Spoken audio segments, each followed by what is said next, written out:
Okay, here we go. Uh, Good evening, everyone. Thanks for coming to join this session, uh, Invest Smartly through Shariah Investing. I would like to welcome all of you. Thank you for joining this event. And also would like to welcome our panelists, Puan Suhaida Mahfud and Encik Suzaruddin Maulan. Okay, I will be introducing both of you shortly. Uh, just a little bit of some housekeeping, if you like. There will be a pop quiz towards the end of the session, quite close to about 6. We're just starting about 5, so there about 5:55 or thereabout, you will be doing the pop quiz. And then, as you are also, you'll probably be aware that there's Slido. If you have questions that you want to ask, you can please post them on Slido, and then our panelists will take your questions and we will answer them, right? Okay. Now, first, first, of course, I got to introduce myself as well. My name is Louis, Looi, Louis Meng Fu. I work with Philip Wealth Planners, which is part of the Philip Capital Group in Malaysia, all right? So now on to speaking about our speakers. Puan Suhaida is currently the CEO of Amani Advisors, firm in Kuala Lumpur. Uh, she is one of the pioneers of that company, and she has joined since 2008. Now, prior to this firm, Puan Suhaida has worked with Apin Investment Bank, and she is credited with completing project financing deals using various private debt securities instruments. Today, Puan Suhaida is a specialist in sukuk advisory, and she has advised on numerous sukuk locally and internationally.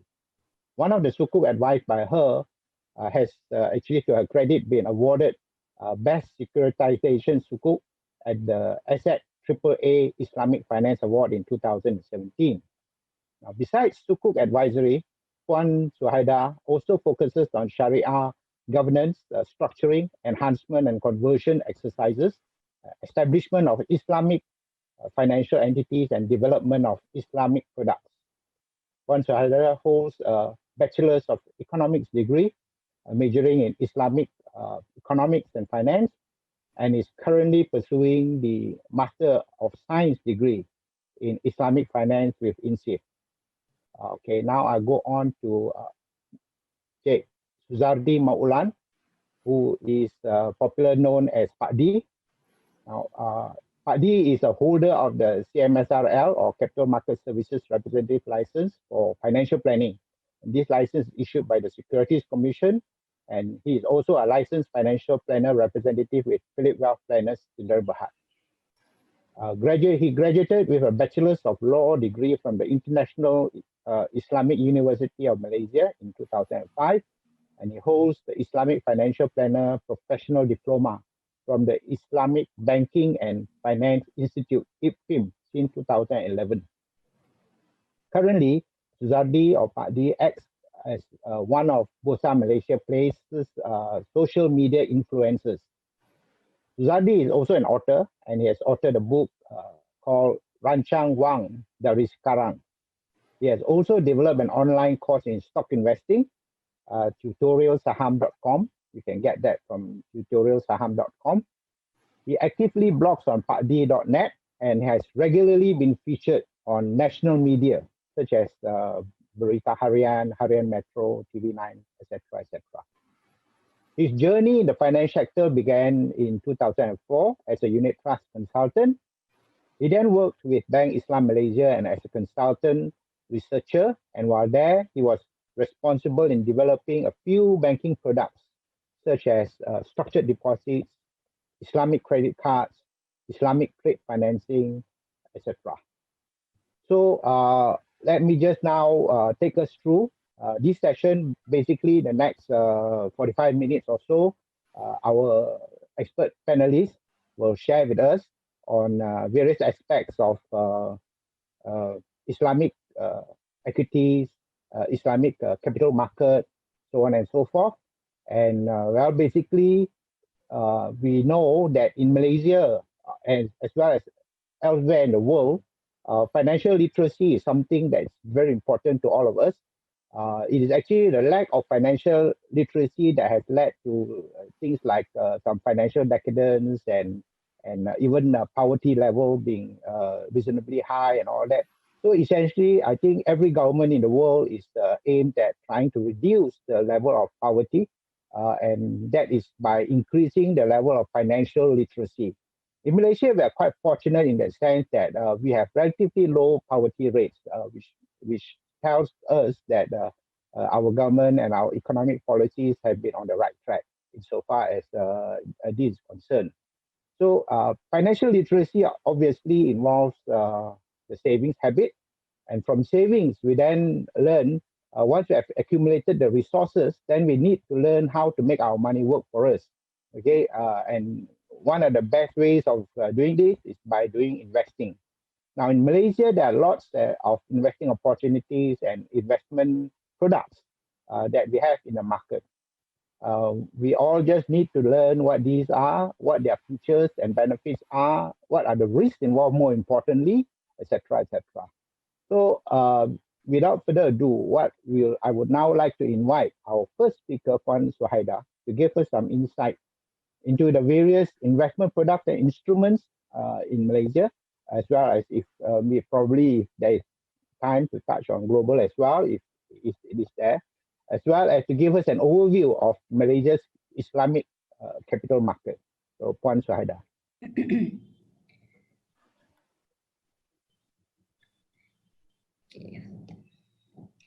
Okay, Bismillahirrahmanirrahim. Assalamualaikum warahmatullahi wabarakatuh.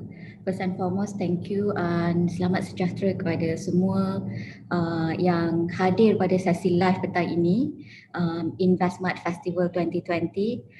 Terima kasih kepada Mr. Lui Ming Fu, Executive Director from Philip Wealth Planner yang menjadi moderator pada sesi petang ini. Dan juga terima kasih kepada pihak Suruhanjaya Security dan semua yang hadir untuk sesi ini secara live. Okey. Berbalik kepada soalan Mr. Lui tadi, izinkan saya untuk run through beberapa slides yang kita akan tengok kedudukan semasa industri keuangan Malaysia ni.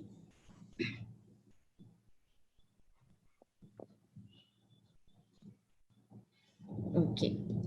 Secara amnya, sistem kewangan kita ni terbahagi kepada dua. Satu, institusi kewangan iaitu perbankan, dan juga satu lagi ialah pasaran modal. Dan mana institusi kewangan ini atau perbankan ini kita dikawal selia oleh pihak Bank Negara Malaysia, dan pasaran modal ini dikawal selia oleh pihak Suruhanjaya Security. Kedua-dua industri ini ataupun pasaran ini ada Islamik dan juga konvensional. Kalau dalam bank kita ada bank konvensional, ada bank Islam, sama juga dengan pasaran modal. Kita ada conventional market, kita ada Islamic market. Okey, kalau kita nak tengok produk-produk yang ditawarkan oleh institusi keuangan Islam ni, kebanyakannya perbankan ni dia punya peranan utama dia lebih kepada menyediakan produk-produk pembiayaan, tetapi ada juga beberapa produk-produk yang kita boleh gunakan sebagai kita punya investment assets seperti simpanan tetap atau kita panggil sebagai fixed deposit, dan juga akaun pelaburan sebagai contoh mudarabah investment account. Kalau kita pergi kat bank, sometimes bank akan tanya, kalau kita nak buka current account tu dia akan tanya kita nak ambil yang fixed ke, yang simpanan tetap ataupun simpanan pelaburan. Yang mana beza antara dua ni tadi, kalau tetap tadi memang tetap lah, maknanya kalau misalnya kata fixed deposit yang ditawarkan ialah 2% setiap tahun, maknanya selepas tahun kita akan dapat pulangan 2% daripada amount yang kita deposit. Tetapi akaun pelaburan ni bergantung kepada return yang bank dapat hasil daripada pelaburan mereka on behalf of the depositor. Yang terbaru kita ada juga investment account platform. Dia sama macam akaun pelaburan tapi lebih bersifat macam crowdfunding. Maknanya kita boleh masuk ke dalam platform ini, kumpulkan dana beserta orang-orang dana-dana peserta lain, dan dana ini tadi setelah dikumpulkan akan dilaburkan dan diinvest ke dalam mana-mana syarikat ataupun projek yang telah disenarai pendek oleh pihak bank. Okey, kemudian kita tengok pula sistem yang kedua tadi, kita ada pasaran modal. Berbeza dengan perbankan, pasaran modal ni lebih terbuka. Maknanya kumpulan yang mempunyai lebihan wang ataupun surplus team ni tadi, surplus group, dia boleh berinteraksi secara direct kepada kumpulan yang memerlukan dana ataupun deficit group.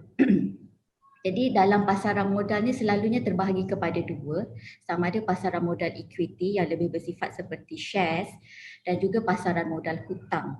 Dalam Islam, pasaran modal Islam kita lebih kenali sebagai sukuk.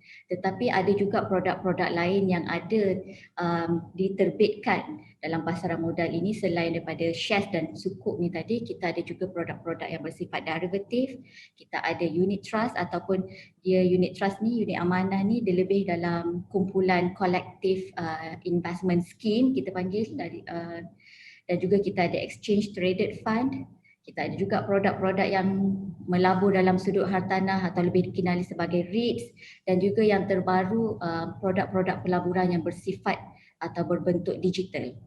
Yang menariknya, we are moving into this digital world dan kita akan mengharapkan kita akan menyaksikan lebih banyak digital assets ataupun digital coin diterbitkan yang patuh syariah. Menariknya, pada Julai tahun ini 2020, Majlis Penasihat Syariah Suruhanjaya Security telah mengeluarkan fatwa bahawa digital aset digital ini atau aset ataupun coin ni tadi, digital coin ini boleh menjadi patuh syariah dengan beberapa syarat. Jadi kita masih menunggu industri untuk come up with more and more digital assets. Jadi untuk menambah lagi produk-produk pelaburan yang ada di dalam market. Okey. Dan berbalik kepada soalan Mr. Louis juga tadi, kita nak tengok keadaan ataupun secara makronya di mana kedudukan pasaran keuangan modal Islam kita sekarang ni. Kalau kita tengok setakat Jun 2020, pasaran modal kita bernilai sebanyak 3.138 trilion. Yang mana 52% daripadanya adalah daripada pasaran equity dan selebihnya daripada pasaran hutang ni tadi, bond.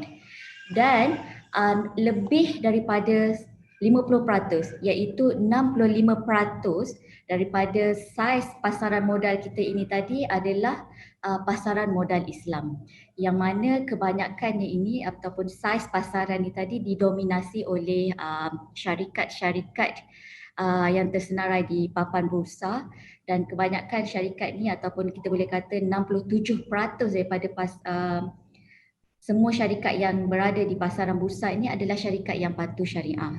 Jadi dia punya, kalau kita tengok kita punya size market securities yang patuh syariah compliant market capitalization ni berjumlah 1.072 trilion berbanding 1.5 trilion daripada jumlah keseluruhan syariah compliant securities on Bursa Malaysia. Ini kita dapat saksikanlah kalau kita tengok sekarang ni as at Jun 2020 kita ada sebanyak 932 kaunter saham yang didagangkan di Bursa Malaysia, yang mana 718 daripadanya adalah semua syarikat yang patuh syariah. Yang mana kita ni pelabur boleh belilah saham-saham ni. Siapa yang berminat kepada syariah investment, terutamanya kepada kita yang Bumi Putra ataupun masyarakat Islam. Jadi kita ada avenue ataupun instruments yang membenarkan kita untuk melabur secara patuh syariah. Okey. Tetapi kalau kita tengok pula dari sudut fund management, fund management, actually kita punya pelaburan Islam ni tadi, pelaburan patuh syariah ini masih jauh ketinggalan. Kalau kita tengok kat sini fund management industry ni, okey, Islamic AUM, asset under management ni, maknanya dana yang digunakan ataupun dilaburkan untuk produk-produk yang patuh syariah ini cuma 22.94% daripada keseluruhan pelaburan yang ada dekat Malaysia. Kalau kat sini kita tengok masih jauh ketinggalan, baik dari sudut REITs, exchange traded fund, unit trust fund ataupun PRS, syariah investment is still far below ataupun masih jauh ketinggalan. Jadi tapi kalau kita tengok secara amnya, di bawah Islamic Collective Investment Scheme ni tadi, itu yang saya kata ada macam-macam bawah CIS ni. Kita ada wholesale fund, kita ada private retirement scheme, ataupun kita ada ETF, kita ada REITs dan selebihnya lebih kepada unit trust lah ataupun unit amanah saham yang memang agak popular di kalangan pelabur-pelabur Malaysia. Dan saya tertarik untuk highlight dekat sini, kita ada beberapa pengurus dana fund management company yang mempunyai Islamic window. Ini bermaksud pengurus dana ni dia bukan 100% Islamik. Dia tidak menawarkan produk-produk pelaburan yang 100%-nya Islamik. Saya ambil contoh kalau misalnya kata kita pergi ke Village Grocer ataupun Jaya Grocer kan. Jadi dia ada section produk-produk yang halal dan ada produk-produk yang non halal. Jadi untuk FMC yang ada Islamic window ni dia macam tu. Dia ada produk-produk dia yang for conventional instrument. Dalam masa yang sama dia juga ada menawarkan beberapa produk yang patuh syariah. Jadi kita kena tengok kat sinilah. Kemudian okey, yang kat sini yang di slide seterusnya, yang ini setakat ini cuma ada 23 sahaja fund manager yang 100% Islamic.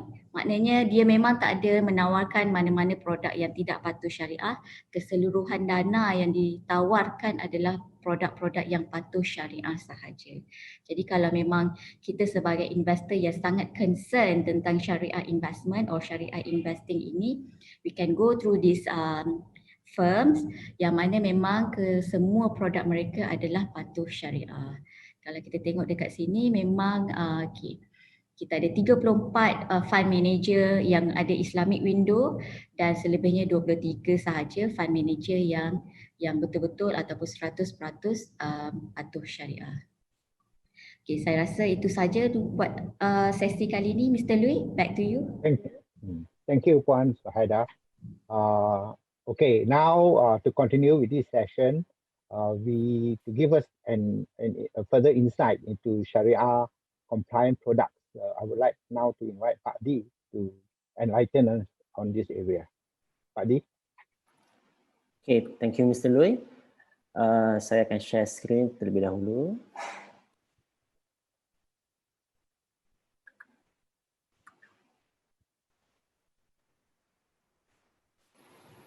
Okay, jadi tuan-tuan dan puan penonton yang dihormati sekalian, jadi saya akan cerita terlebih dahulu apa yang dikatakan sebagai produk yang patuh syariah ataupun syariah compliant products.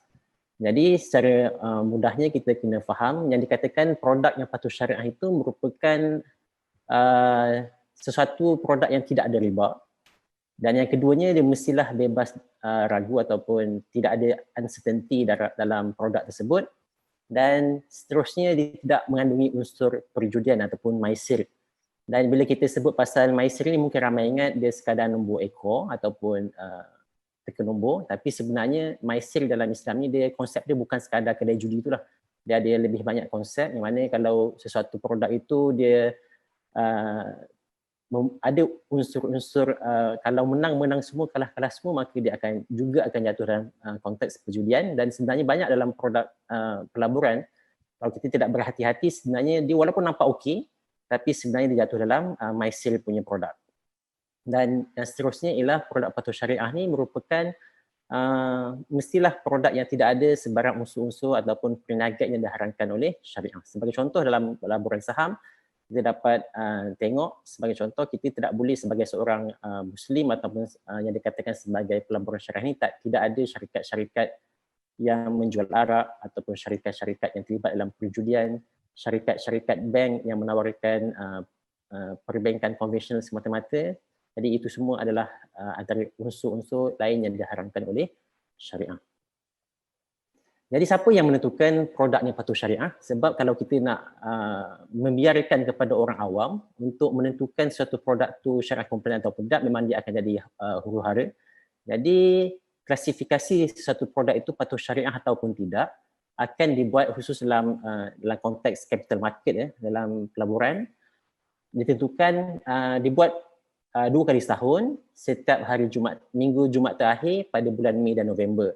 yang mana ia akan ditentukan oleh Majlis Penasihat Syariah Suruhanjaya Security, yang mana maklumlah benda ni benda yang orang kata adakah benda ini ditentukan oleh Nabi atau Nabi tersebut sendiri, maka itu yang kita kena faham yang benda semua ini adalah ijtihad yang dikeluarkan oleh ulama semasa, yang mana mereka menggunakan tanda aras aktiviti perniagaan, sama ada perniagaan tersebut menghasilkan pendapatan dengan menggunakan nisbah 5%, adakah lebih 5% ataupun tidak, manakala untuk perniagaan yang dalam grey area ataupun yang tidak berapa jelas haramnya ke halalnya, maka menggunakan nisbah 20%. Dan SC juga sekarang menggunakan tanda arah nisbah kewangan yang berasaskan berapa banyakkah tunai atas aset, khusus tunai yang disimpan dalam produk kewangan konvensional, dan juga hutang atas aset dan merujuk kepada hutang-hutang yang dicipta atas hutang-hutang konvensional. Jadi inilah antara pertimbangan ataupun cara-cara prosedur macam mana suatu produk pelaburan itu boleh jadi patuh syariah ataupun tidak. Jadi kalau dia akan umumkan dan kita boleh tengok sendiri list senarai produk patuh syariah ini.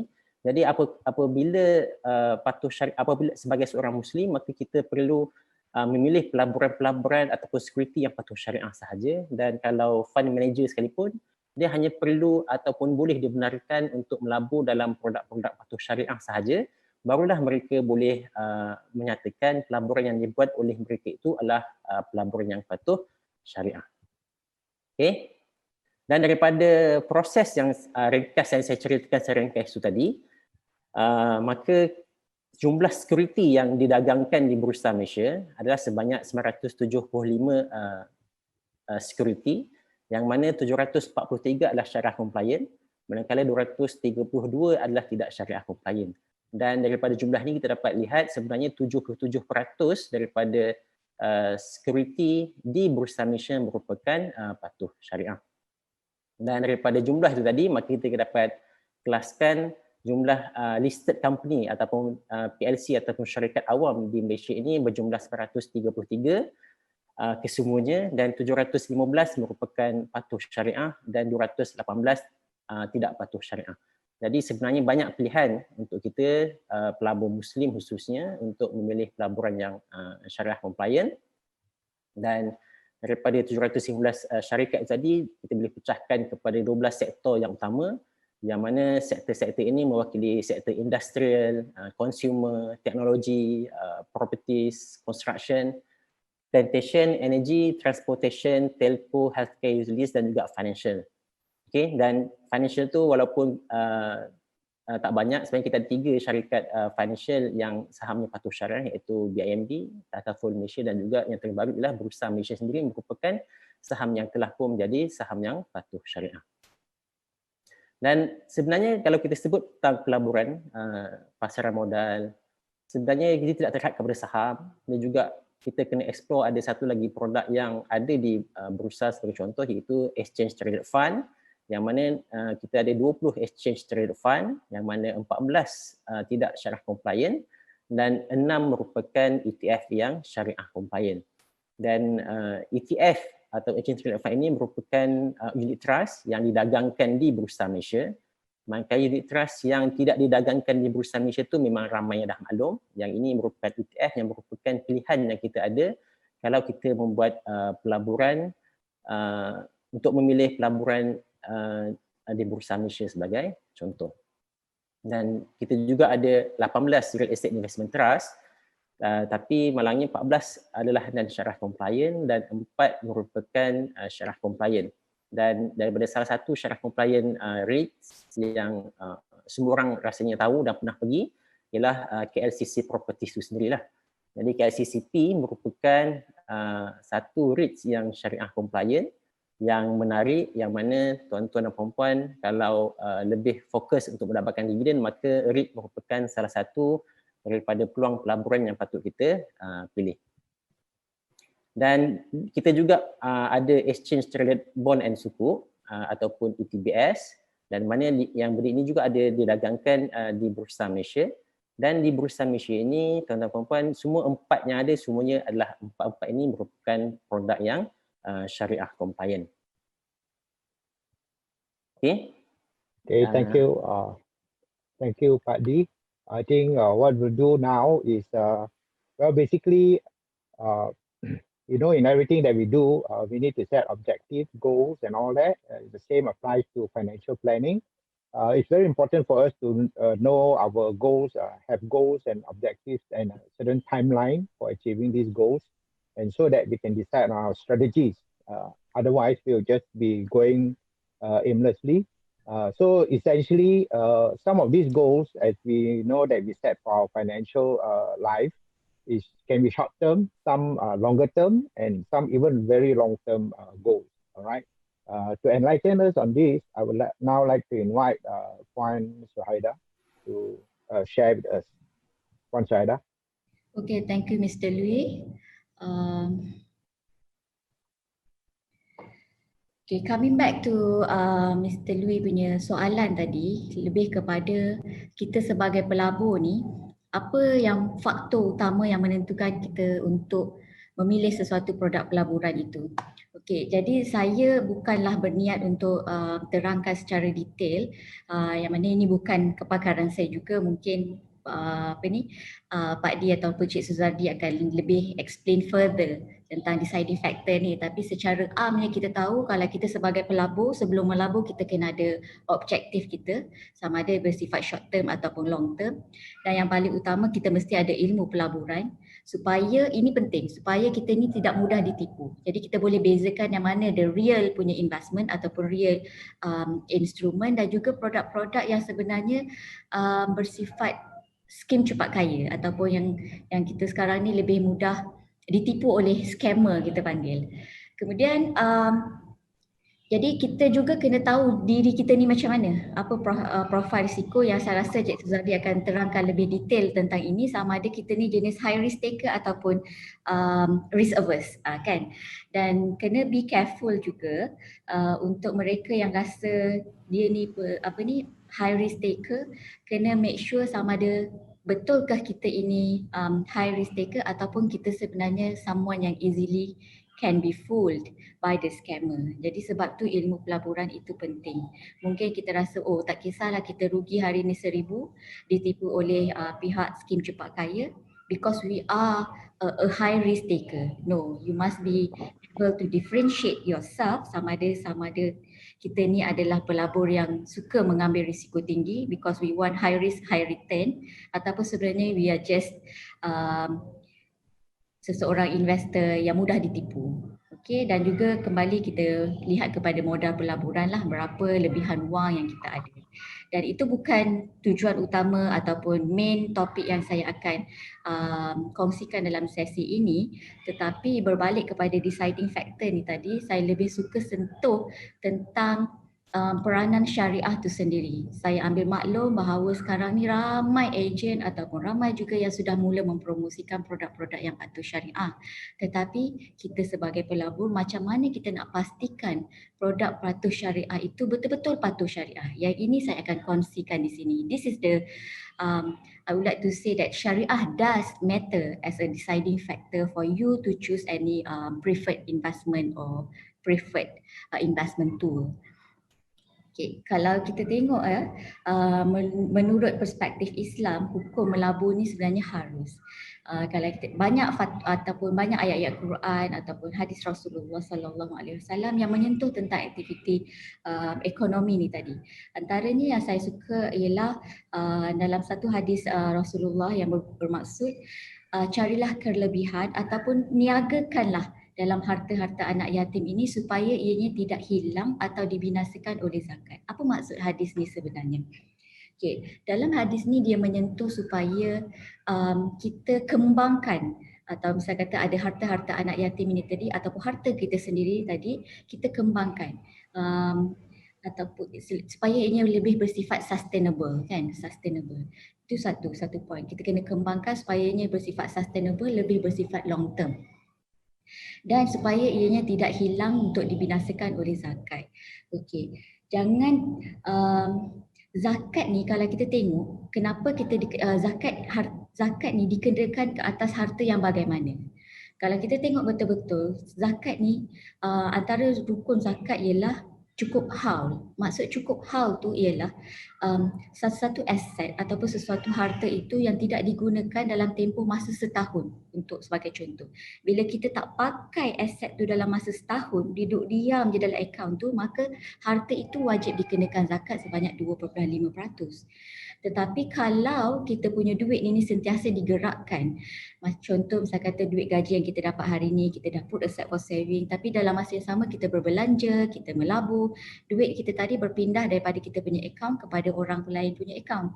Yang mana bila duit yang kita belanjakan tadi mungkin akan sampai kepada duit kita sampai kepada makcik yang menjual karipak. Yang mana duit ni tadi, makcik Kiah ni tadi, makcik Kiah jual karipat ni boleh gunakan duit dia untuk menyara keluarga dia, beli makanan untuk anak-anak, dan duit yang sama akan berpindah kepada orang lain yang menjual makanan kepada anak makcik Kiah. Jadi as simple as that. Islam memang menggalakkan wealth creation, yang makna wealth circulation, yang makna harta itu perlu berpindah daripada satu pihak kepada satu pihak yang lain. Tapi kalau kita duduk simpan diam, maka kita kena bayar zakat 2.5%. Sama macam konsep kalau kita simpan too many cash in your account, at the end of the day dia akan habis dimakan inflasi. Okey. Dan seperti mana yang Cik Suzadi ataupun Pak Di tadi ulas, contoh-contoh pelaburan ataupun ciri-ciri pelaburan patuh syariah itu tadi, yang tak ada 4 elemen ni. Okey. Jadi secara lebih menyeluruh, sebagai pelabur yang ingin membeli produk-produk patuh syariah ni, macam mana kita nak tahu produk itu betul-betul patuh syariah atau tidak? Okey, kalau ada mana-mana ejen yang datang approach kita untuk melabur kepada sesuatu produk pelaburan, first thing first, kita kena tahu dia punya status syariah. Kita tanya dia, produk ni patuh syariah atau tidak? Dan kita lihat juga dia punya background, datang daripada fund manager yang macam mana? Fund manager with Islamic windows ataupun Islamic fund management companies itself. So kalau misal kata dia Islamic fund management companies, okay, mungkin lebih safe side, kita confident 100% produk dia memang patuh syariah. Tetapi kalau kalau fund manager ini datang daripada fund management company yang mempunyai Islamic window, dan kita kena tengok deeper, kita kena tengok produk tersendiri sama ada mendapat job ataupun sijil penghalalan ataupun sijil patuh syariah daripada penasihat syariah. Okey. Bila kita dah tengok status produk, kita juga kena lihat kepada aktiviti ataupun marketing document, macam mana ejen ni tadi mempromosikan produk tersebut. Sebab keseluruhan produk patuh syariah, marketing is part of the element to ensure that everything is syariah compliant. Maknanya ejen tidak boleh sesuka hati kata, kalau awak invest dalam dana A, tahun depan saya confirm, saya janji 20% return yang akan anda dapat. So we have to be very careful, especially agent-agent unit trust ataupun mana-mana agent yang menjual produk-produk patuh syariah. You have to be very careful in terms of your script ataupun wording untuk menjual produk-produk ni tadi. Dan kita kena tengok juga bila dapat product sheet, disclosure sheet ataupun prospectus tadi, kita tengok fund ni tadi ataupun dana ni dia melabur dekat mana. Dia melabur di equity ataupun dia melabur di fixed income instruments ataupun melabur di hartanah. Okey, jadi aktiviti pelaburan ni pun kita kena kaji juga. Kalau misal kata dia melabur di pasaran saham di mana? Kalau di Malaysia, kita tahu SC dah keluarkan list syariah, syarikat-syarikat yang patuh syariah. Jadi kalau dikata pakai SC, okey, kita boleh counter check dengan SC punya list. Betul ke syarikat dana A ni dia melabur dekat, contohnya dia melabur dekat British American Tobacco, BAT, tapi dia claim dana ini patuh syariah. Dan kita boleh rujuk semula kepada senarai security yang patuh syariah tadi, ada tak BAT ni ataupun British American Tobacco ni tadi listed dalam syariah compliant list securities. Kalau tak ada, then you can trigger an alarm lah. Okey, tetapi kalau misal kata dana itu tadi melabur di pasaran-pasaran antarabangsa, kat mana kita nak check? Okey, kalau kita macam tu, kita tengok kepada dia punya indeks. Indeks mana yang dia subscribe, sebab kita ada beberapa indeks yang internationally recognized yang memang patuh syariah, seperti Dow Jones Islamic Market, kita ada FTSE Islamic, kita ada MSCI Islamic World, kita ada S&P yang Islamic. Jadi kita boleh tengok semua ni dalam dokumen dana tadi, dokumen fund prospectus. Jadi sebagai pelabur, sebab tu tadi ilmu pelaburan tu penting. Sebab memang kita terpaksa baca prospectus tu from cover to cover. Jadi kita kena tengok kat situ, dalam prospectus tu ada dia ceritakan dia punya investment strategy, nak melabur dekat mana dia ada cerita. Kalau melabur dalam syarikat-syarikat yang bukan tersenarai dalam mana-mana bursa ataupun kita panggil off benchmark ni, macam mana penasihat syariah ni akan screen syarikat-syarikat ni tadi untuk memastikannya ia adalah patuh syariah. Jadi semua benda tu ada di dalam prospectus yang mana kita kena baca dan fahami. Dan yang terakhir, kena faham produk-produk patuh syariah ini memang sentiasa di dalam pengawasan penasihat syariah. Fund manager ataupun pengurus dana setiap bulan akan hantar transaksi report transaksi kepada penasihat syariah. Setiap bulan penasihat syariah akan check hari ni dia beli stok apa, hari ni dia beli suku apa, hari ni dia beli produk apa. Jadi kita akan tengok satu persatu setiap bulan. Dan kalau ada kes-kes yang menyebabkan sesuatu produk itu bertukar status, bila masa dia kena jual. Jadi semua tu ada di bawah pengawasan penasihat syariah yang mana setiap tahun kita akan hantar syariah annual report kepada pihak Suruhanjaya Security. Jadi ini sebagai contoh, sebagai kita kalau pelabur yang baru mula nak mengenali syariah investment ni, kita tak tahu kat mana nak cari produk-produk yang patuh syariah. Okey, kalau dekat kaunter saham we can go to Bursa Malaysia I, dekat sana semua dah disenaraikan, dah diasingkan saham yang patuh syariah dan tidak. Tetapi untuk kita untuk mendalami ilmu pelaburan ataupun syariah investment ni, we can go to SC website. Kemudian dekat homepage kita boleh pergi dekat bahagian development dan kita boleh klik Islamic Capital Market dekat sini. Okay, dalam Islamic Capital Market dia akan keluar macam-macam. Jadi boleh tengok dekat sini kita ada resolution of SC Shariah Advisory Council ataupun fatwa-fatwa yang telah dikeluarkan oleh Majlis Penasihat Syariah Suruhanjaya Security. Dekat sini juga ada ni list of syariah compliance securities ni tadi. Kalau kita nak buat cross check lah kaunter saham mana yang patuh syariah dan yang tidak, ada dekat dalam ni. Dan juga kena be careful dengan syariah advisor yang meluluskan ataupun mengatakan sesuatu produk itu patuh syariah ataupun tidak. Kita ada banyak ustaz dekat luar, kita ada banyak ustaz yang mengeluarkan hukum-hukum di internet, tapi untuk produk-produk yang dikawal selia oleh pihak Suruhanjaya Security, syariah advisornya pun begitu. Maknanya hanya syariah advisor yang berlesen dan berdaftar dengan Suruhanjaya Security sahaja yang layak untuk memastikan ataupun menentukan sesuatu produk ataupun dana pelaburan itu patuh syariah atau tidak menurut undang-undang regulator. Okey, ini saya snapshot sikitlah fatwa-fatwa yang telah dikeluarkan oleh pihak MPS ataupun Majlis Penasihat Syariah SC. Contoh, ini beberapa contoh Islamic Capital Market yang telah diluluskan oleh pihak SC.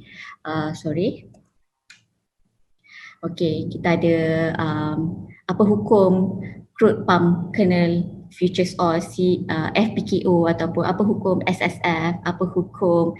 So kat sini ada dia punya diterangkan detail. Dan juga dekat bahagian equity ni juga ada diterangkan beberapa fatwa ataupun ulasan macam mana kita untuk berdepan dengan isu-isu pelaburan ni lah. Contoh misal kata hari ni ataupun tahun lepas saya dah beli stok yang patuh syariah. Tiba-tiba bila SC keluarkan list baru, stok tersebut dah tak jadi patuh syariah. Jadi saya sebagai pelabur nak buat apa? Jadi dekat sini ada jawapan yang telah pihak Suruhanjaya Security keluarkan, apa yang tindakan pelabur-pelabur Islam ni tadi patut lakukan. Juga sama dengan misal kata saya dah start melabur tahun lepas, tapi hari ni baru saya tahu ada syariah compliance stocks dan saya telah buat check. Oh, rupa-rupanya stok yang saya beli selama ini tidak patuh syariah. Jadi saya baru tahu. Jadi apa yang perlu saya buat juga ada dijawab dalam resolution ini, unintentional mistake of investment. Jadi boleh rujuk dan membaca untuk panduan semua pelabur-pelabur Islam ataupun syariah investor. Okey. Dan ni tadi saja untuk pengetahuan umum, sehingga 30 September 2020 kita ada seramai 56 penasihat syariah individu, ramai ya. Okay, 56 penasihat syariah individu dan 18 penasihat syariah yang dalam berbentuk firm ataupun syarikat.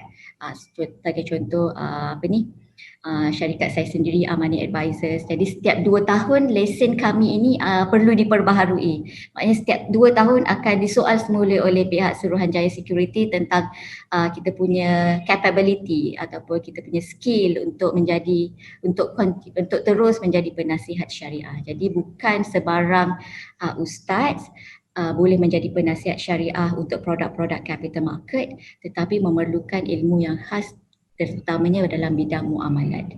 Okey, saya rasa setakat general itu saja yang saya perlu jelaskan in terms of syariah factor in deciding your investment instruments. Back to you, Mr. Louis. Thank you very much, Puan Suhaida. Okay, thanks very much also for really giving us a lot of tips and on the framework insofar as the Sharia sector is concerned. Now, moving on, we actually not very much time left. We just like to let you know that there are a lot of things depends on our understanding of, just now as I mentioned, the goals and strategies. And another thing in relation to investing is actually knowing our risk profile, our risk preferences and risk tolerance and all that. For that, Pak D, we appreciate if you can share with us your views on this. Pak D.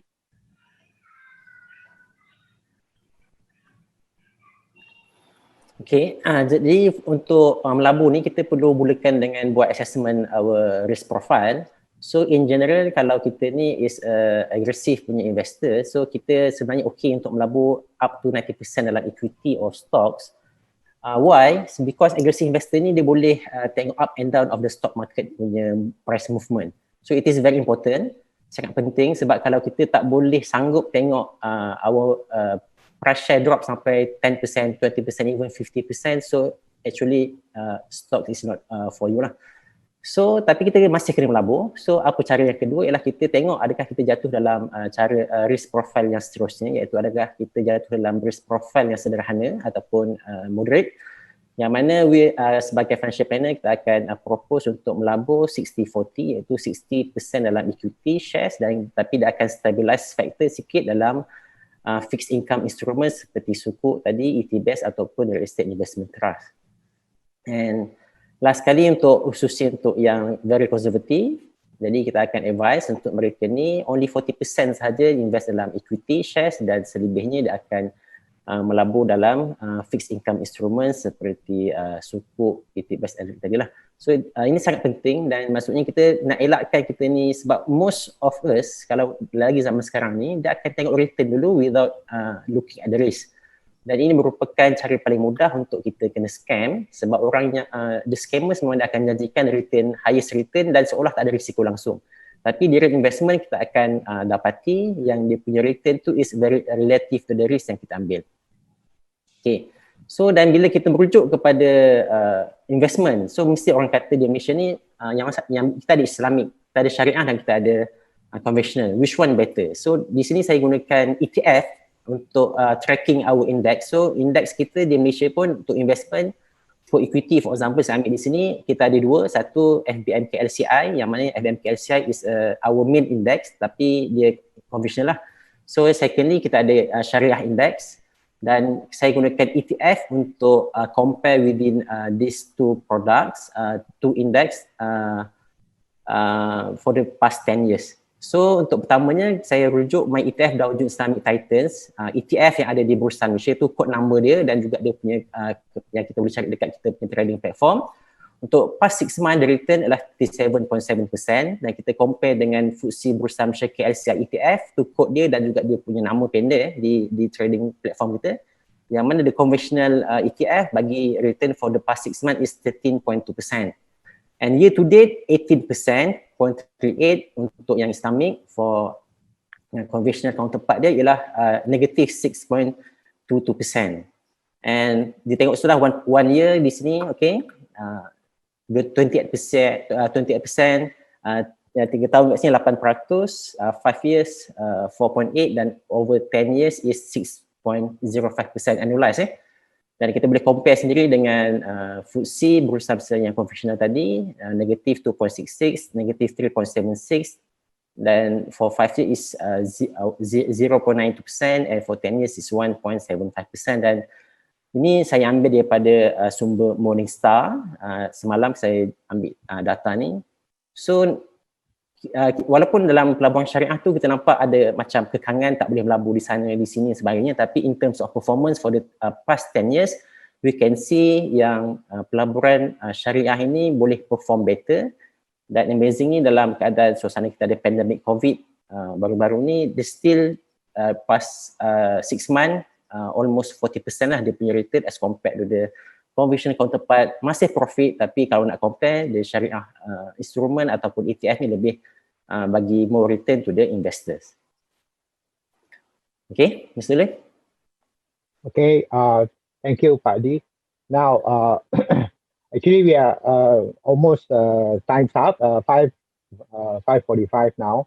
We are coming to the last part of our segment. Essentially, we are saying that there's a lot of general misconception or misperception among the investing public as well as the public in general, all right?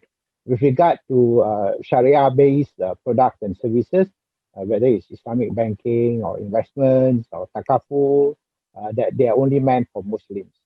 To give us some clarity, with regard to this misconception or misperception, I would now like to actually open it up to our panelists, starting with Puan Shariah, to share with us about this.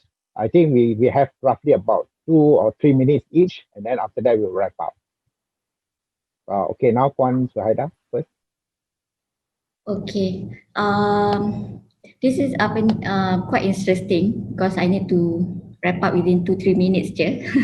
Okay, interestingly, kita nak kata produk pelaburan yang patuh syariah ini tidaklah eksklusif untuk orang Islam sahaja. Maknanya kita believe kalau kita tengok produk perbankan pun sendiri, maknanya produk-produk Islamic banks ni banyak yang dipakai ataupun disubscribe oleh non-Muslim itself. Sama juga dengan pelaburan-pelaburan patuh syariah sebab kita share a common goals kita panggil. Kalau kita tengok berbalik pada tahun 2015, pihak United Nations telah menggariskan 7 matlamat Sustainable Development Goals kita panggil. Sebab kalau dulu kita memang mementingkan return. Kalau apa-apa projek kita nak buat, we go for return. Investment, we must go for highest return. Tetapi sejak 2015 we are looking a step back. Maknanya kita sudah mula melihat beyond kepada return, kita sudah melihat kepada kelestarian ataupun sustainability of our environment, of our social, of our lifestyle. Jadi kita telah gariskan 17 matlamat yang mana 17 matlamat ini sangat selari dengan maqasid syariah ataupun the objective of syariah itself. Dan juga selari dengan kriteria-kriteria ataupun cara-cara kita screen syarikat-syarikat yang patuh syariah. Kalau kita ingat tadi Cik Suzardi ada terangkan kita ada buat business screening dan juga kita ada buat financial screening. Okay, ya. Saya ambil contoh, saya rujuk ada satu paper yang telah dibuat oleh Schroders Asset Management dengan kerjasama Maybank Islamic Asset Management Company. Dalam paper tersebut memang dia buktikan ada overlapping, kita panggil overlapping antara syariah investment dengan ESG ataupun environment, social and governance punya fund. Yang mana contoh saya ambil dalam business screening, bila kita buat kita screen sesuatu syarikat tu tadi, kita akan screen dia punya business activity, kita akan pastikan tiada aktiviti-aktiviti yang tidak patuh syariah. Sebagai contoh, no tobacco, no pork and related, no gaming activities, no arak punya penjualan arak dan makanan-makanan lain yang tidak halal, in which sebenarnya dia telah secara tidak langsung sangat membantu untuk mempromosi the benefit ataupun the social health dekat dalam kita punya social. Memang kalau boleh kita tak nak galakkan dalam, kalau pelaburan syariah kita tak nak galakkan, kita tidak melabur dekat syarikat-syarikat sebegini sebab kita tidak mahu menggalakkan lebih banyak syarikat-syarikat ni tadi mempromosi aktiviti-aktiviti judi ataupun mempromosi lebih banyak penjualan-penjualan arak yang mana kita tahu aktiviti-aktiviti seperti ini atau produk seperti ini tidak baik untuk masyarakat. Okey. Dan juga kalau kita tengok kepada situasi sekarang COVID-19, kat mana kita punya persamaan antara pelaburan syariah dan juga pelaburan yang mana non-Muslim investor can fit into this syariah investment. Kalau kita tengok dekat COVID-19 situation sendiri, baru-baru ni kerajaan Malaysia ada keluarkan sukuk prihatin, yang mana sukuk prihatin ni tadi walaupun dia produk Islamik tapi tujuan dia adalah kepada tujuan kemakmuran masyarakat yang selari dengan 17 SDG ni tadi. Tak ada poverty, zero hunger, good health and well-being, for quality of education dan sebagainya. Sukuk prihatin ni tadi, kita tahu dia punya sukuk, tujuan sukuk ni tadi untuk disumbangkan kepada kita punya frontliners dan juga kajian-kajian untuk menangani masalah COVID-19. Dan banyak lagi persamaan actually yang kita boleh tengok dari sudut financial screening pula, antara financial screening yang ditetapkan oleh pihak penasihat syariah ialah total debt of certain syarikat tadi tidak boleh melebihi 30%. Apa dia punya signifikan dengan pelabur-pelabur yang lebih bersifat ESG ni tadi? Sebenarnya kalau dari sudut ESG, ada sesetengah investor lebih confident ataupun lebih selesa dengan pelaburan ataupun dengan syarikat yang hanya menghadkan jumlah hutang di atas syarikat, aset syarikat mereka itu tidak melebihi 30%. Kerana mengikut pandangan mereka, the more debt you have, the more unstable of the company. So jadi apa yang syariah buat, syariah screening yang kita buat ini secara tidak langsung mempromosi ESG ataupun kita juga mempromosikan this environmental, social and governance investment dan juga socially responsible investment sebagaimana sukuk prihatin ni tadi. Jadi kita lebih kepada syariah is just a tool of investing ataupun cara untuk melabur, tapi kita share the same common and objective. Okey, saya rasa itu saja untuk sesi kali ini. Back to you, Mr. Louis. Okay, thank you, Puan Shariah. Okay, I think we will go to end this session soon. We just have Pak Di share with us on the Bursa I platform. Okay, I think it's very important for us, both Muslims as well as non-Muslim, to understand the investing, what are the opportunities and the products that are available on the Bursa Malaysia I. Okay, Pak Di, we have about 5 minutes before we end. Okay, thank you Mr. Louis. So kita dah dengar tadi sebagai Muslim, of course syariah investing ini merupakan satu kewajipan lah. Dan semua orang sebenarnya walaupun sebut sebagai syariah investing, sebenarnya semua orang boleh masuk, even non-Muslim sekalipun, sebab lazimnya syariah compliant investment dia akan menjauhi aktiviti perniagaan yang we call it sebagai sinful activities lah. Contoh arak sebagai contoh, atau kita mungkin tak berapa suka minuman arak, makanan yang tidak halal, masuk aktiviti-aktiviti hiburan tertentu. So yang mana betul semua memang kalau kita ikutkan Islamic punya screening, dia akan jauh daripada benda itu semua. Dan saya pun telah kongsikan tadi macam mana Islamic ETF tadi boleh bagi return yang better for the past 10 years. Okay, ini carta dia, maksudnya for the past 10 years kalau kita ada 10,000 berapa kita dapat for Islamic fund. Ini is one of the ETF yang ada di bursa, dan ini pula adalah also ETF yang ada di bursa tapi for 10,000, tapi after COVID ni nampak dia masih belum recover lah as compared to Islamic fund. Okay, jadi bila kita dah tahu nampak ada potensi dan kita tahu nak berminat untuk syariah investing ni, so apa yang kita perlu buat ialah kita perlu untuk dalam bursa Malaysia lah, kita kena buka akaun Islamic, yang mana bursa Malaysia ini merupakan end-to-end platform. Jadi sebagai pengguna dah buka akaun dengan Bursa Malaysia ini, kita tak perlu lagi risau jika terbeli saham yang tak patuh syariah, sebab memang akan dikawal kita memang tak boleh beli, dan kalau terbeli sekalipun kita akan diberi ruang untuk menjualnya balik. Tapi yang penting kita tak akan boleh terbeli sebab benda tu semua telah pun ada sistem yang menghalang kita daripada beli. Tapi kalau akaun kita boleh beli akaun syariah, saham-saham yang tidak syariah compliant, tu maksudnya kita punya akaun masih lagi belum Islamic account. Dan untuk masuk dalam Bursa Malaysia platform ni, basically dah banyak syarikat broker yang ada untuk membantu pelabur untuk melabur secara syariah. Dan ini saya kongsikan di sini antara senarai daripada Bursa Marketplace.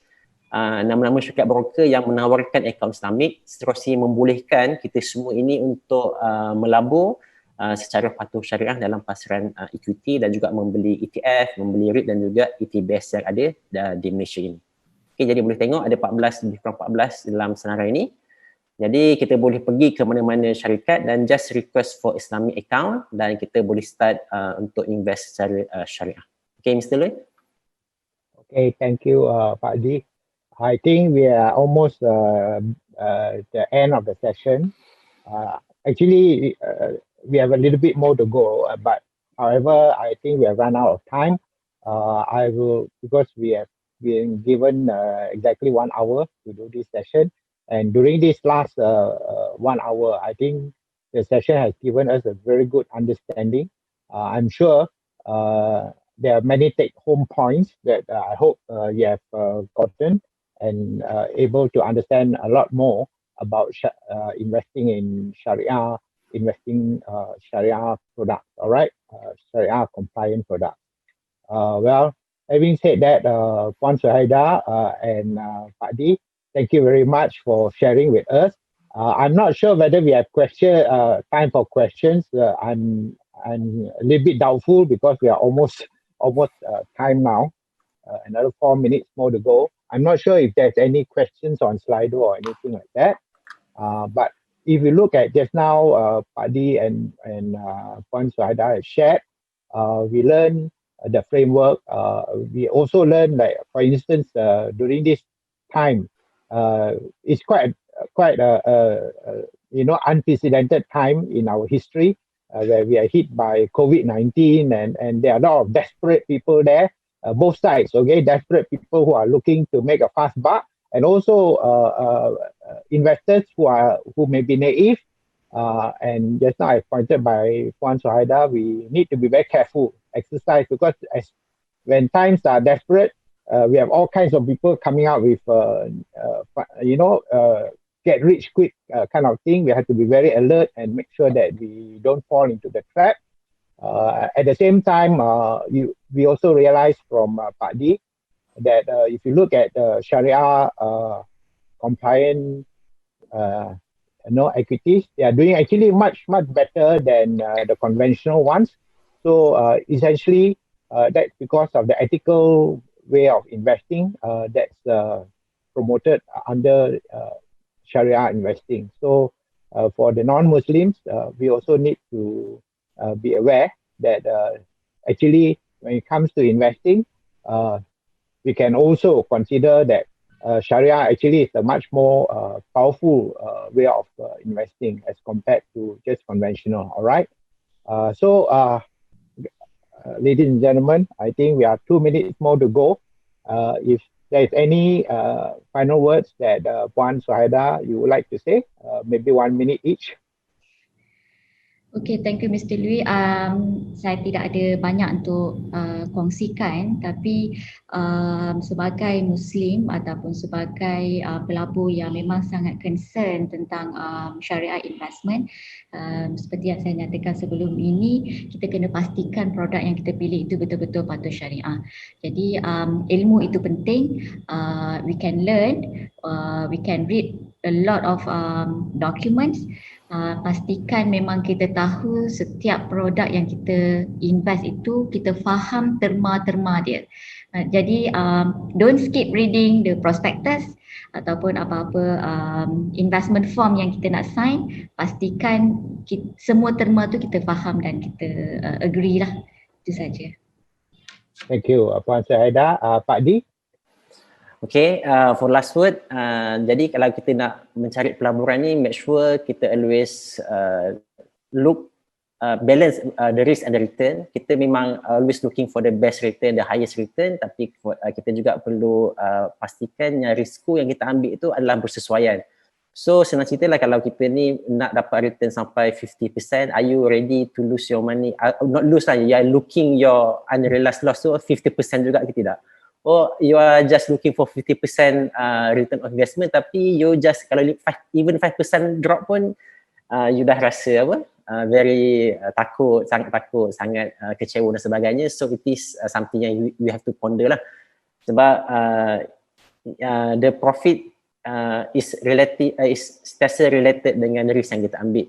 So jangan sesekali looking for something yang very high return without looking at the risk. Then please always remember, kalau orang tu menjanjikan very high return without any risk, so there must be something doubtful. Even dalam syariah pun kalau kita tengok, kita suruh tengok dulu, suruh ikat dulu unta. Maksudnya jangan bagi unta tu kena curi. So maksudnya itu antara konsep-konsep syariah yang mana kalau kita nak mengawal risiko, kita kena kawal dulu risiko tu, barulah kita berusaha dan ikhtiar. Dan kebanyakan kita terbalik, kita ni pergi tengok return dulu, we are looking for return first without looking at the risk. The most possible way adalah kita tengok at the risk first, second baru kita tengok return. Because once kita tak losing money, not kena scam, for sure the profit will come to us. Okay, Mr. Lui. Thank you, Pak Adi, and thank you again, Puan Shariah. Okay, now, ladies and gentlemen, you now can participate in the pop quiz. I think we've come to an end of this session. Thank you very much for participating, and of course, thank you to Securities Commission for having given us the opportunity to participate in this event, and of course, to also Bursa Malaysia I for also giving us the opportunity to talk about this, to share our views and knowledge on this session. All right. So with that, thank you, and I think that's it. We call it to an end. All right. Okay, bye. Bye.